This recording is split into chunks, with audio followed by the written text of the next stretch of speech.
up, guys? Kristen with Accredited Canine Training here. So Axel here is heading home this afternoon, and before he heads home, we're just doing a few rounds. We're going to stop at PetSmart on his way home as well, just to get a few more exposures in with other dogs, passing dogs on leash. He's done really well. I'm so proud of all of the work that he has accomplished while he's been here. Now, I always like to let people know training isn't magic. I unfortunately did not have any magic spells that I could just put on Axel and him be a good boy all of a sudden, and just not be reactive on leash.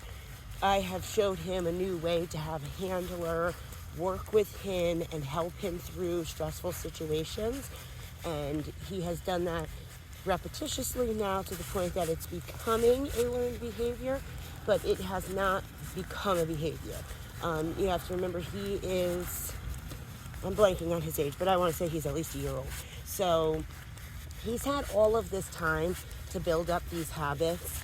It's not going to take 3-4 weeks for a brand new habit and a way of doing things to start happening normally. So it's really going to be up to you to be a strong, confident handler for him and really have confidence in yourself that what you're doing is going to work as long as you continue to keep doing this with him. Calm state of mind is key with him. We have to teach him that just because that there's another dog coming by does not mean he needs to get all worked up, and we want to keep him in his calm state before he takes it to the next step of really staring, and then hackles go up, and then he starts pulling. All of those kind of things. Those are all steps on the ladder that we should have stopped him way before that. So if we know dogs are a trigger for him when he's on leash especially, you have to just think of it like, okay, I see a dog coming. So like my cat is up the street, and that's what he's so fixated on, right? So even though it's not something he may have been reactive to cats before this, but he's a lot more just kind of like staring at him now. He also knows my cat Fred, so they've met before. But see how like starey he is? He's not paying attention to me as a handler, because look, I slowed down. He's not looking, right? Axel, good boy. So the key is to start doing things like this. Good boy. Turns, making him do recalls. Axel, yes, sit. Sit. Good boy. Okay. Here. Right? So turns and pace changes and stuff like that. Doing things to make him realize, no, you don't need to focus on the distraction right now. You need to focus on your handler right now. That's how you're going to get him to stay calm. You don't want to wait until he's reacted to something and then you have to try and calm him down. It is much easier to stop a reaction from starting than it is to calm a dog and bring them back down from this intense state of mind once they've already reacted. So give yourself some space to work on this as you're practicing things as a new handler, not as a new handler, but as a handler with a new set of rules, basically, while you're learning how to do all this as well. And you guys are going to grow together and work together as a team and build up on all of this stuff. So just remember, my big thing is learning two things. One, to do a lot of turns and pace changes. Do not keep going in a straight line, right? Most people, they take their dog for a walk and we walk around the block or something. That is like playing a game of follow the leader and you are just walking in a straight line. That is the most boring game of follow the leader ever, right? So he's going to lose focus on me pretty quick if he realizes the only thing we're doing is walking forward at this pace. I'm not engaging with him to make him do things for me as a handler, then he's not going to follow my lead for any reason. He has nothing to follow but walk, right? So doing turns is essential. Doing pace changes, doing random stops to make him do auto sits. Good boy. Okay. Doing as much as you can to keep him focused on you as a handler. Now, the next really important thing to remember and to learn to do, which I think is probably the hardest part for handlers when they are first using a slip lead and using pressure and release, is having a ridiculously loose leash, okay? I am talking as loose as could be. So you have to understand that even that little force of pressure, he turned and looked at me, right? Watch. 2 fingers worth. Right? That's all I needed to get his attention. That's all you need. The goal is not to have a solid leash where he's tethered to you and you like pull him around and the tool does the work. It is about getting your dog to follow you as a handler and having a seatbelt on while you're learning to drive a car, right? Or forever. There's laws for seatbelt laws and there is leash laws. So your leash is your seatbelt. It is going to stay loose and it is going to move with you as you move. It is not going to be solid unless you like jerk, when you go to like kind of, you stop short and it jerks, right? That would be your yellow light, right? So that's just a pop of the leash to say, pay attention, focus on me. We use it when we're still continuously moving and walking just to say, hey, focus on me, right? Good boy. Your green light is when we have a U shape and your leash is smiling. So right now, he sees my cat, so he's not paying attention, right? Now, I'm not going to choke up on my leash, right? Axel. I'm just holding it just enough, but I don't have pressure. Axel. Pop. Sit. Good boy. Right? So keeping it loose and using it to give him pops. Axel. Right? Giving him pops to say focus, pay attention is how you're going to use the tool.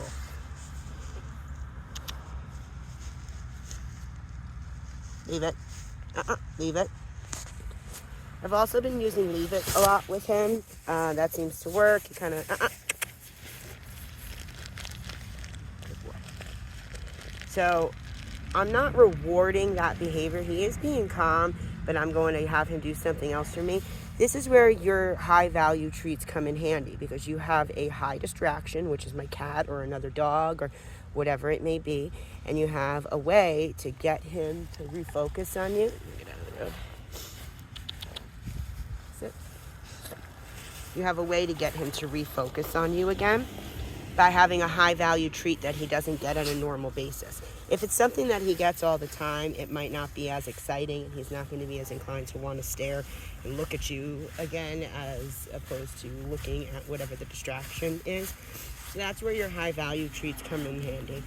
But back to what I was saying as far as holding your leash properly, you want to make sure that you're letting this just rest on your fingertips, okay? So it should always just be here.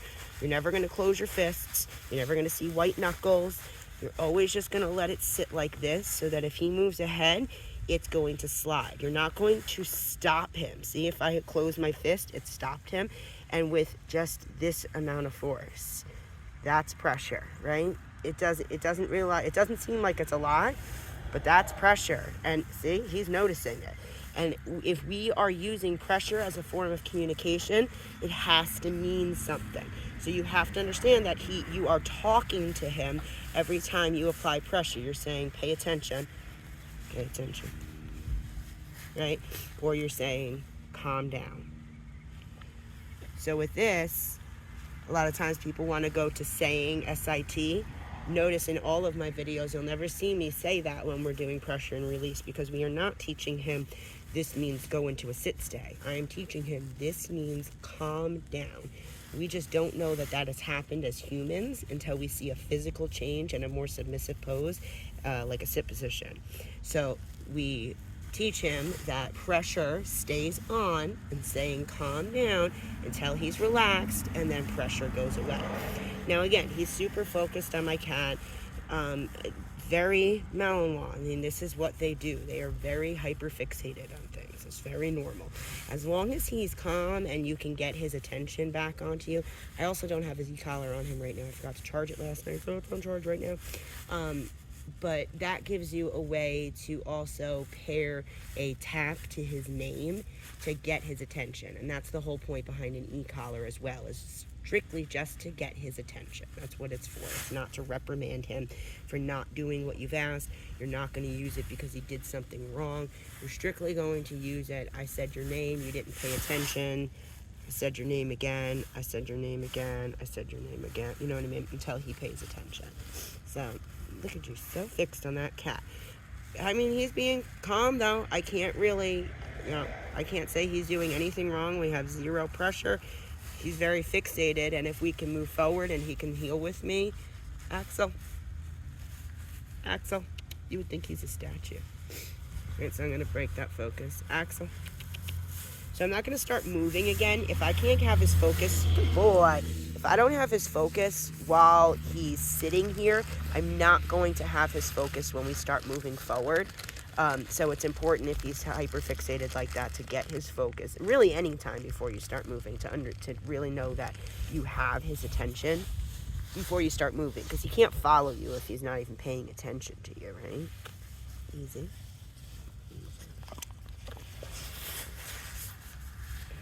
Yep.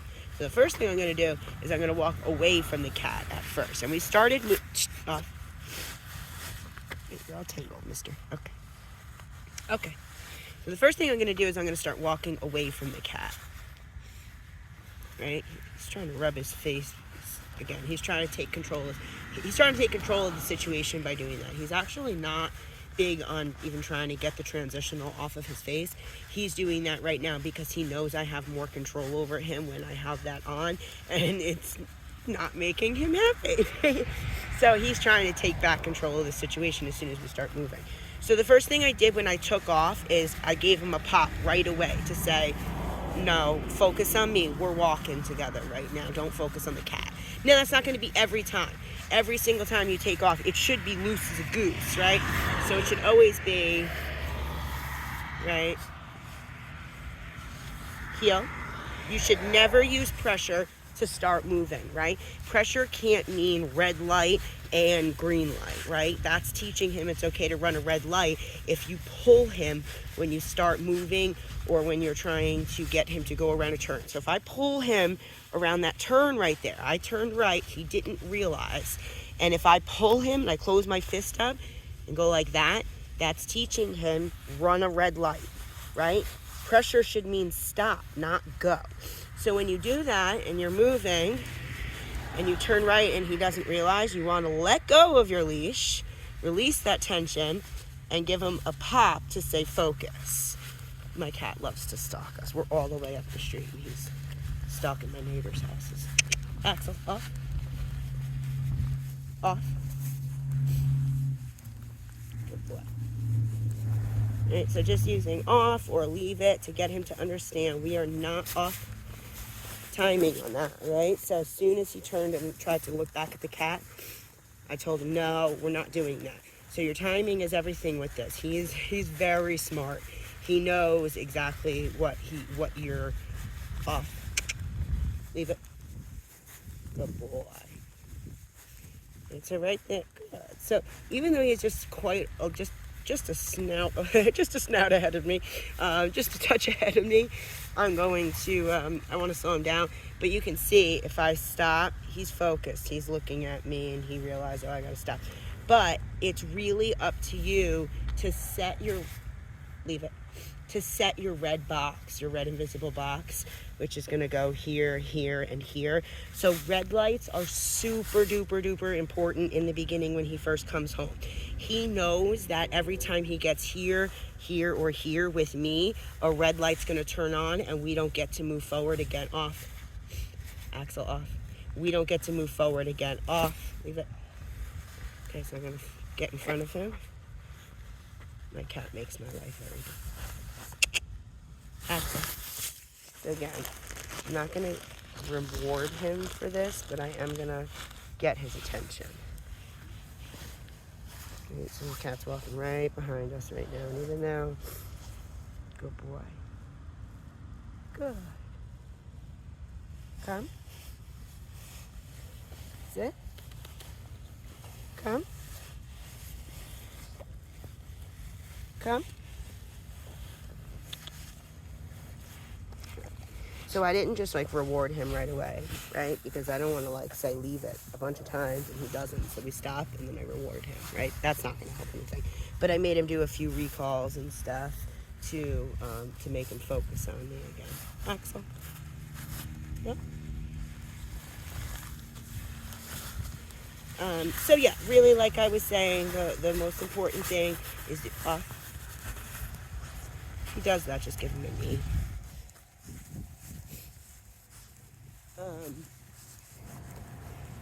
So yeah, just remember to have that loose leash. Always let it rest on your fingertips. Never choke up on the leash.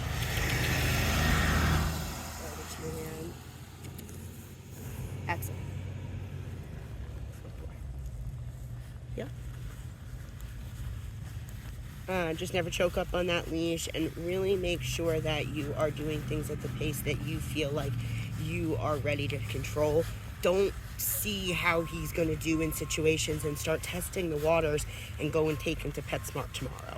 I do not recommend that. I really, really recommend giving yourself time without distractions to learn how to just get your dog to focus on you and follow you with the leash, learning a new leash, and then worry about taking it up a notch and passing distractions. It's difficult enough learning to, especially when you had a dog that used to pull a lot, to be super loose and trust him that even though there's distractions of like the garbage man right here, that we have to be loose so that we can communicate with him, right? So yeah, we're gonna start wrapping things up. We're gonna go to the store and then get him home. So if you have any questions, you know where to reach me, and I hope that helps. We'll see you soon. Bye, Ax.